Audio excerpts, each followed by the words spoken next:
গুনাই নাই, সব মাফ, এই জন্য ওনার কম করলেও হয়, আমাদের তো এত কম করলে চলবে না। কথা বুঝতে পেরেছেন? তো ওনারা ভাবলো যে না, আমাদের তো আমল বাড়াইতে হবে, তো কি করতে হবে? একজন বলল আমি সারা রাত নামাজ পড়বো, আমি আর ঘুমাবো না, এখন থেকে সারা রাত কি করব? নামাজ পড়বো, আমি আর ঘুমাবো না।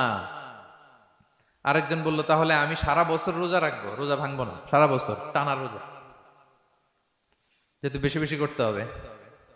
আরেকজন বলল আমি স্ত্রীদের সাথে আর মেলামেশা করবো না, আমার স্ত্রীদের সাথে আমি আমার মতো বৈরাগ্য জীবন যাপন করবো।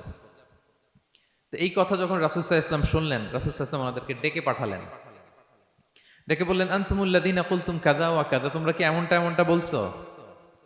তারা ভয়ে বলতেছে ইয়া রাসূলুল্লাহ, জি আমরা তো এরকম করে ফেলছি, বলে ফেলছি।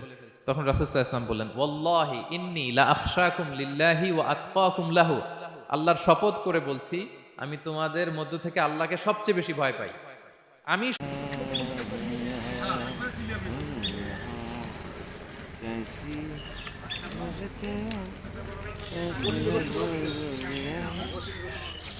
আর এটা না আমারটা ইয়ে হয়ে গেছে।